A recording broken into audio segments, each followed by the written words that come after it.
Hey guys, आप सभी लोगों को स्वतंत्रता दिवस की हार्दिक बधाई। आज 78 ईयर्स हो गए हैं हमारे देश को आज़ाद हुए और हम बहुत ही हर्ष उल्लास के साथ आज़ादी का महोत्सव मना रहे हैं। लेकिन क्या यही हमारे आज़ाद देश की तस्वीर है?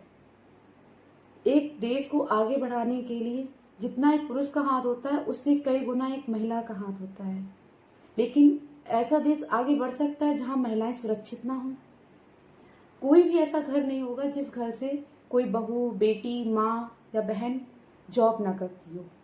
लेकिन अगर वो अपने वर्क प्लेस पे ही सुरक्षित महसूस ना करे जहाँ वो काम कर रही है, और कहा जाता है कि जितना काम आदमी करेगा उतना ही काम एक महिला करेगी। काम में तो कोई पार्शियलिटी नहीं की जाती है, लेकिन क्या एक महिला को उतनी सेफ्टी दी जाती है उस जगह के काम पे? नहीं। अगर सेफ्टी दी जाती ना, तो जो डॉक्टर दूसरों की जान बचाते हैं वो डॉक्टर खुद की जान से हाथ नहीं धोता। एक वर्क प्लेस, एक हॉस्पिटल एक ऐसी जगह होती है जहाँ पे सभी लोग अपनी जान बचाने के लिए आते हैं या अपने अपने रिश्तेदारों को, अपने घर परिवार वालों को वहाँ ला करके एडमिट करते हैं ताकि वो डॉक्टर की देखभाल से सही हो सके, सुरक्षित हो सके और अपनी जान बचा सके और सही सलामत होके घर जा सके, सिर्फ एक डॉक्टर के भरोसे पे। और कहा जाता है कि एक डॉक्टर जो है भगवान का रूप होता है। तो क्या भगवान के साथ ऐसा किया जाता है? गाइस, हम चाहे कितना भी शोक मना लें, कैंडल मार्च निकलवा लें, लेकिन जो उस डॉक्टर की माँ पे गुजर रही है हम वो उसे वापस नहीं कर सकते।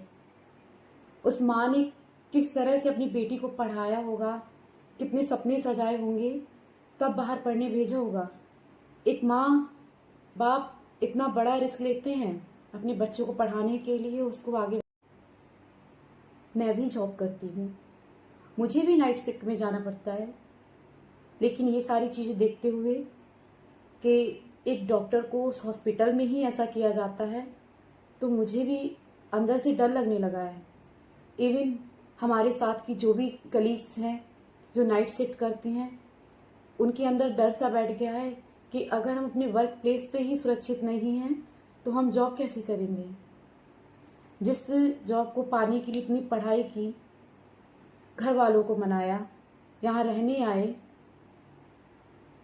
अगर हम वहीं सुरक्षित नहीं हैं तो कैसे अगर आगे हम जॉब कर पाएंगे? नहीं। एक मिडिल क्लास फैमिली से या एक लोअर क्लास फैमिली से पहले तो लड़कियों को बाहर निकलने की, पढ़ाई करने की भी इजाज़त नहीं मिलती है, और फिर जैसे तैसे उनके माँ बाप उनको परमिशन देते हैं कि हाँ जाओ, पढ़ाई करो, बाहर जाओ।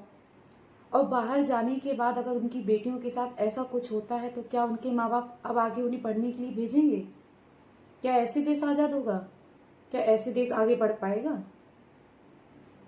कौन माँ बाप अब ये सारी चीज़ें देख करके अपनी बेटियों को अकेला छोड़ेंगे, बाहर पढ़ने के लिए भेजेंगे? वैसे तो कहा जाता है बेटी पढ़ाओ बेटी बचाओ।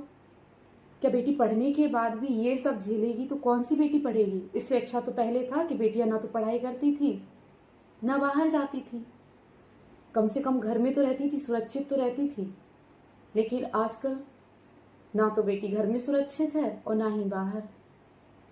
ये सारी चीज़ें देखते हुए पता नहीं कैसे अब कोई माँ बाप अपनी बच्चियों को पढ़ाएगा, घर से बाहर भेजेगा रहने के लिए, और कैसे ये देश आगे बढ़ेगा।